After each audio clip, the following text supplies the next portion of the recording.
Yo, what is going on, guys? This is Wormpal, the coach of the Stavanger Vikingvolts, and welcome back to quarterfinals of season 1 of the UDN. Yes, we made playoffs. That was my original goal of this league. Like, as soon as I got accepted as a coach, I checked out the YouTube channels of all the other coaches, and I saw there were a lot of good battlers. So I thought making playoffs would be a good and realistic goal, but I didn't just make playoffs. I even finished first place in the regular season. I had more wins than everyone else, so that is just a huge accomplishment, and I did a lot better than I thought I would do in this league. So even if I don't do that well in playoffs and lose like round 1, I won't be too disappointed, since I'm already very happy with my performance in this season. But yes, quarterfinals, we are playing against Cello or Celebgo, aka Roaring Arcanine, who is the coach of the Copenhagen Canines, our fellow Scandinavian and one of the owners of this league. So huge shout out to him for running such an amazing league. Please go check out his YouTube channel. You can find the link in the description of this video. But yeah, he was in the other conference, so we didn't play him. But yeah, you can see his team over there on the right. He has a Curum Black, Florges, Alamomola, Shaman, Mesprit, Steelix, Mega Medicham, Thunderous Eye, Arcanine, Avalok, and Alolan Persian. A few incredibly strong wall breakers in Curum Black and Mega Medicham. It's pretty much impossible to switch into either of those on any Pokemon in the entire game. So I had a really hard time prepping for this team. And to pair with that, he has some incredibly fat Pokemon like Florges and Alamomola, Steelix. Like, he could definitely run like a Stolly team if he wants to do that. And he also has one very threatening sweeper in Thunderous, which is one of the Pokemon I'm actually the most worried about. But yeah, you will see more of his team as I talk about my team. Easy first Pokemon I'm bringing here is Pineco. I did mention it in my week 12 battle, but I dropped right before this regular season ended. I picked up Pineco and dropped my Masquerain, since I only brought that to one game. And I think some other people in the league might have thought that this Pineco was just like a meme pick and I would never use it, just pick it for the memes. But I think this thing is actually pretty good. And one of the first things I noticed when I looked at his team was his hazard removal is pretty bad. Like, he has Avalok with Rapid Spin, which I really don't think he will bring. He has Thunderous with Defog, but he's not going to run Defog on that, since it's more of an offensive Pokemon. So his only good hazard removal is the Florges, but that will get very pressured by Toxic Spikes, which I'm bringing on this Pineco.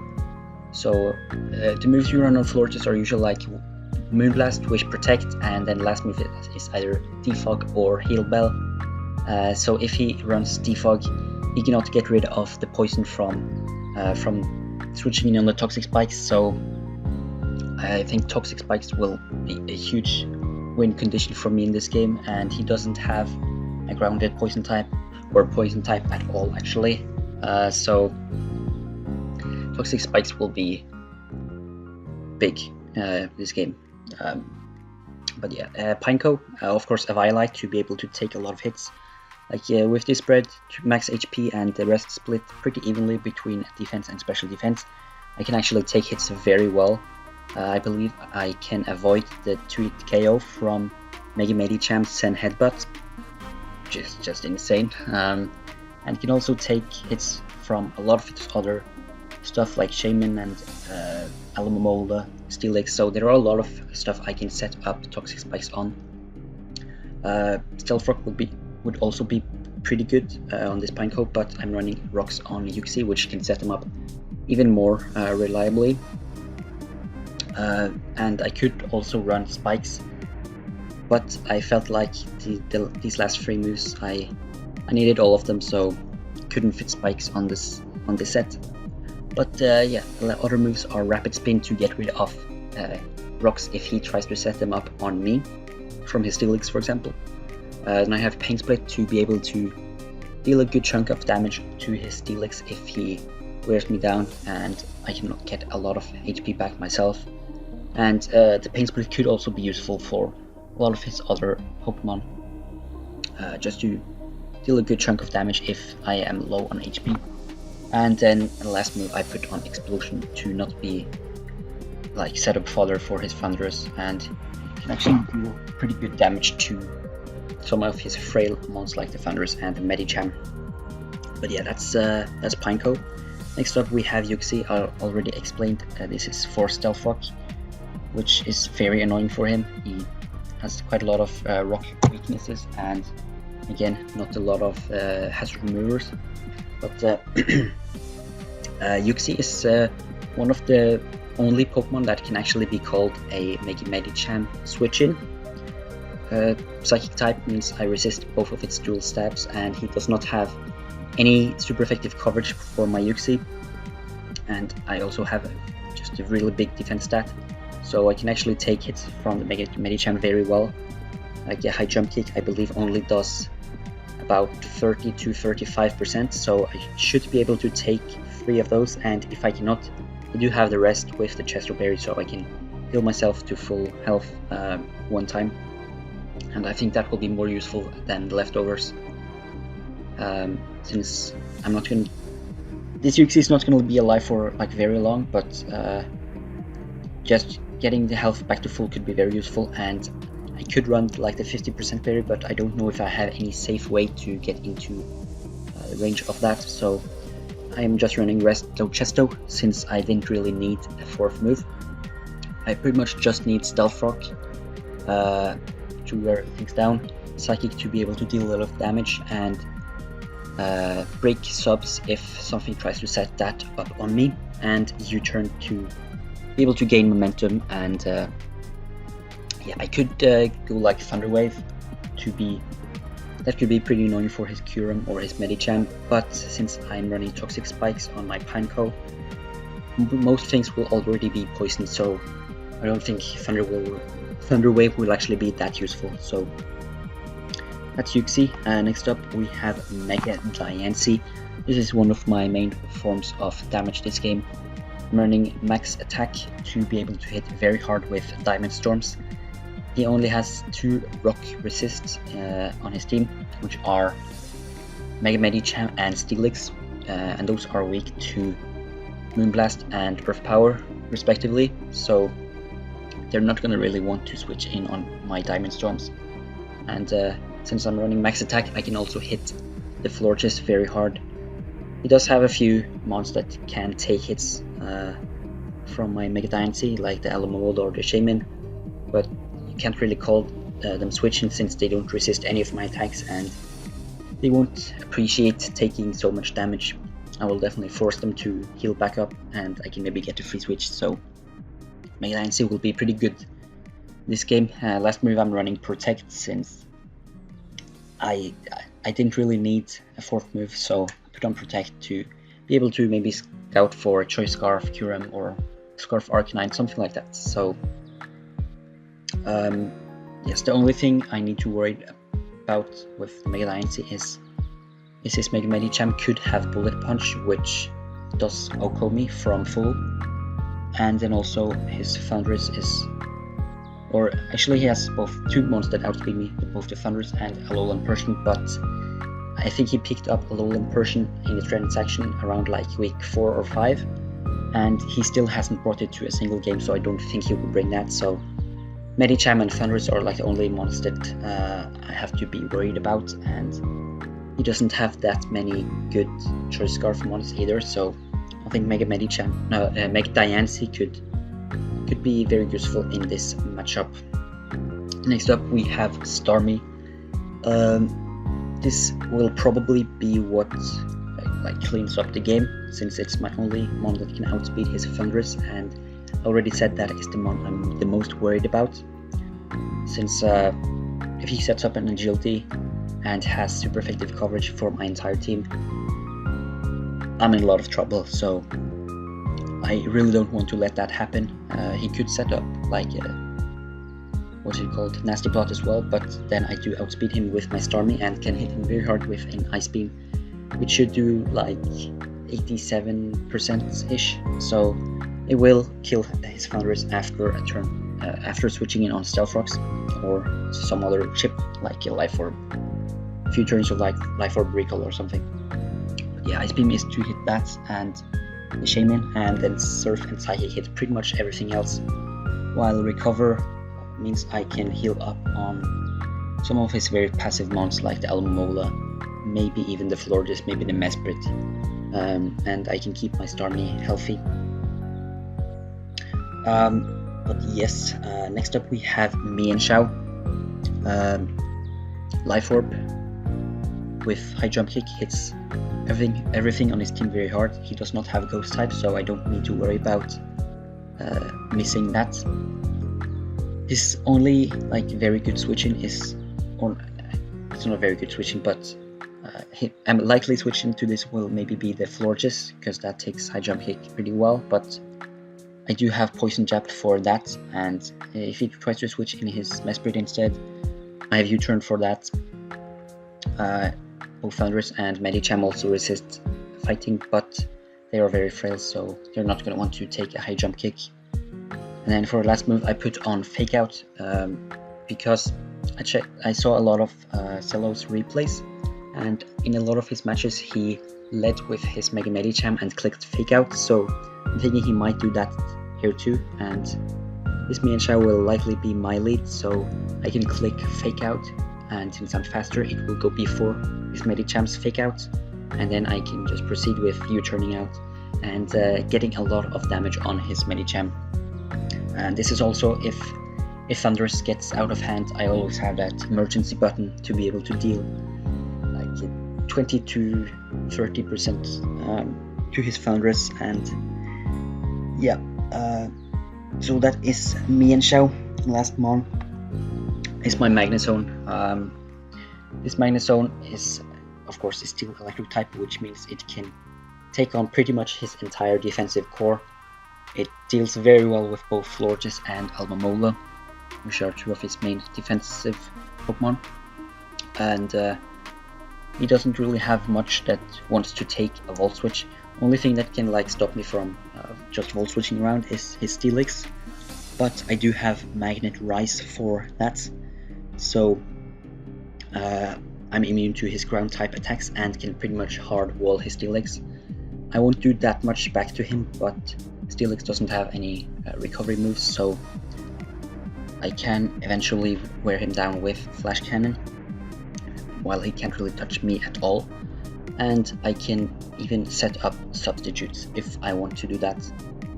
And this Magnezone is also my main check to his Thundurus, and that is actually what I'm running the Chople Berry for. You could think that it's for the Mega Medicham, but I'm pretty sure I still die to a high jump kick. So Chople Berry is actually to live the Focus Blast from the Thundurus, which is pretty much the only move that hits my Magnezone, and otherwise I take on the Thundurus pretty well. So yes, that is the team. 6 months I was predicting him to bring were Kyurem Black, Florges, Mega Medicham, Thundurus, Shaman, and Steelix. But yeah, let's jump into battle and see what he wrote. Okay, so Celo didn't exactly bring what I predicted. He actually didn't bring his Mega Medicham, which surprised me a bit, since that was just such a big threat to me. Hits super hard and especially annoying for my Mega Diancie with that Bullet Punch. But I can also kind of understand why he didn't bring it, since I do have Yuxi on my team, which is probably one of the best switch-ins to it in the entire game. And he also didn't bring Steelix, which I really thought he would bring with as like a counter to my Mega Diancie with Choco Berry maybe. But I'm also happy to not see that, since now he doesn't really have any pretty good switch-ins to my Mega Diancie. But he instead brought the Alomomola, which I'm a little surprised by, since it's bulky and all, but I don't think it does that much against my team. And he also brought the Alolan Persian, which actually surprised me quite a lot since he has not brought that yet this season.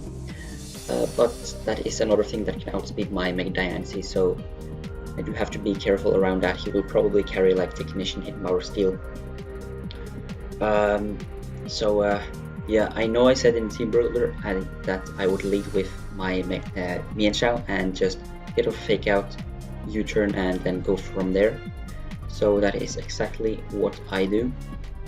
As you can see, he leads with his Alolan Persian, and I didn't prep that much for Alolan Persian, but I know it can do a few things. It can either be like a defensive fur coat set with Parting Shot, or it can be more of an offensive set with maybe Nasty Plot, Technician, a lot of attacking moves. But even if he is like an offensive set, I don't think Alolan Persian gets anything to hit my Mienshao, so staying in here is pretty free for me, and I just wanted to get off a fake out just to see how much damage it would do to his Alolan Persian, find out if he was offensive or defensive, and maybe break the Focus Sash if he had that, but he makes a good play and just hard switches into his Florges. Maybe he was afraid of Scarf, so that's why he didn't Parting Shot. This Florges does not take very much from the fake out, but I can easily just U-turn out, and Life Orb Recall doesn't really matter since I have the Regenerator ability, and I can safely go into my Magnet Zone, which can take this Florges on all day. It's immune to Toxic, unless he carries Hidden Power Ground, which I really don't think he will do. He really can't touch me here, so I predicted him to switch out, so I click the Volt Switch, and I do catch the Shaman on the switch in, which means I can go back, or I can go into my Pineco. This gives me a very good opportunity to set up my Toxic Spikes. He does not have a Poison type on his team, and his only hazard removal is the Florges, which will get really pressured by the Toxic damage. So I just set up a Toxic Spike here. I thought the only problem would be maybe he could get a pretty free switch into his Kyurem Black, but he actually doesn't do that. He goes into his Alamomola, which is great for me since this just gives me another free layer of Toxic Spikes. Well, he cannot do anything to me. He clicks Skull, that only does 16%. I can take those all day, but here I do switch into my Magnet Zone since that won't take much either, and he did not bring a ground type, so I can just Volt Switch around freely. But this time I think I actually click Flash Cannon. I don't remember exactly why I did that, but I think maybe I was thinking he would maybe go into his Florges to try to defog away the Toxic Spikes, and I didn't want to let him get safely in that on my Volt Switch. But he just goes into his Shaman, which heals him back to full, and here I predict the Earth Power, so I switch into my Uxie, and the Earth Power is exactly what he goes for. And now here I could set up my Stealth Rocks, but he will obviously go into his floor just to try to defog away the Toxic Spikes, so I won't really get any use of the Stealth Rocks, so I predict him to go for this here, so I just click U-turn, and that is exactly what he does. And I can just go right back into my Magnet Zone, threaten him out, and not let him defog. And as you can see here, he does actually switch back into his Shaman, which is a little surprising, since if we just keep this process, repeating this process over and over, I will eventually take down this Shaman, since he's not really doing anything to my team. I switch back into Uxie, don't really have any reason not to, and he just goes for the Earth Power again. And here I believe a U-turn should kill him, so I have no reason not to go for that. He switches into his Thundurus this time. And as I said in the team builder, Thundurus is one of the Pokemon I'm the most worried about, so that's why I switch in my Magnet Zone here, which does have the Choco Berry, so unless he has like Hidden Power Ground, he can't really touch me. So he clicks a U-turn here, which I was very happy to see, since that means he very likely isn't like a setup set. So he goes into his Shaman, and I click Volt Switch here, and as you can see I do get the crit, which I believe did matter for the kill, but after Toxic Spike's damage, I think the Shaman would have gone down anyway, so it didn't really matter, and in worst case I could have just gone into like my Mega Diancie and revenge killed it or something. But I think I go into my Mienshao here, just to be able to fake out whatever comes in, get a little bit of chip damage and some poison damage from the toxic spikes. He goes into his Florges probably to try to defog them away, and I calc this damage. I know this is max HP, max defense Florges, not fake out. I believe it was actually a little bit low roll, and if I would have gotten a higher roll, I think Poison Jab had a chance to knock him out here, but I didn't want to take the chance, so I just U-turn out, since that is just a very safe play.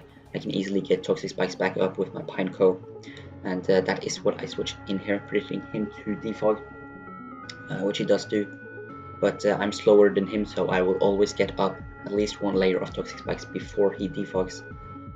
He Moonblasts here, which is a 2-hit KO, but doesn't really matter. I don't need Pineco anymore. It has done its job. It set up Toxic Spikes, weakened this Florges a lot, which put it in range for my for Moonblast from my Mega Diancie. And he does not have switch-ins, so he kind of just has to let his Florges go down here. Which is a very good start for me. He does not have defog anymore, and now I can safely set up Stealth Rocks with my Uxie later in the game. He goes into his Mega Alolan version here. He obviously has Hidden Power Steel, but I just clicked Protect to maybe scout for some other move. Maybe if he went for a Parting Shot, I could Magic Bounce that, switch out myself. But here I switch into my Mienshao, since he can't really touch me, and he goes for Snarl this time actually. But here he's obviously gonna Parting Shot out, so I think I clicked a U-turn here, get some solid chip damage on the Alomomola, and I can easily go into my Magnezone, or actually I go Uxie here. I thought this would be a good opportunity to set up my Stealth Rocks, which will really weaken his Kyurem Black and his Thunderous on switch in. He sets up a Wish here. He will of course switch out, so I click U-turn here. There's a lot of U-turning and wall switching in this game, but that was kind of my game plan. He goes Alolan Persian, easy switch back into Mienshao, and from this range I'm pretty sure I had Jump Kick plus Stealth Rock plus some poison damage would kill the Alomomola. So I just click that here, and he actually stays in with his Alolan Persian, which I don't mind taking out that. But he goes into his Thunderous here, probably to revenge kill me. The only thing that kills me here, I believe, is his Psychic, and I'm not quite sure why I made this play, but I stayed in and just clicked Poison Jab just to get off some damage on this thing. But I probably should have gone Magnezone there, since it takes pretty much any hit from this Thunderous, and I wouldn't have to risk my Mienshao. But doesn't really matter. I'm still in a really good position. He clicks Flash Can, probably predicting my Mega Diancie to come in, and he just keeps clicking Flash Can, so I know he is Choice Scarfed at this point, and I'm able to pick him off with the Volt Switch. Here I go back into my Mienshao, just to not let him get a free switch into his Kyurem Black. Just click Fake Out here, get some extra chip damage and some extra poison damage, and I don't think there's any way for him to win at this point, so I just U-turn back into my Magnezone once again. He cannot touch me. He does get a burn this time, but who cares about burn? I'm a special attacker. And this next following turn I can easily take him out with the Volt Switch, and there's no way a Kyurem Black can 5v1 my team, so I just go into my Mega Diancie here and pick off his Kyurem Black with a Diamond Storm. So that is game. GG to Cello. We get a 5-0 victory over the Copenhagen Canines in the quarterfinals. Very happy about that. We are going to the semi-finals. But yeah, that was a very good game. I felt like I had good control the entire time, and I think I both prepped and played pretty well. Magnezone putting in so much work. I believe it got 3 kills and pressured everything else so much, not letting him get off his defog. And Pineco, also a huge shout out to that for setting up Toxic Spikes and being very annoying to his team. But Yeah, again, go check out Cello's YouTube channel. Link is in the description. In the semifinals, we are taking on Cyclone and the Honolulu Dancers, which we played back in week 8. So we have a rematch against him. Looking forward to that. But until next time, goodbye.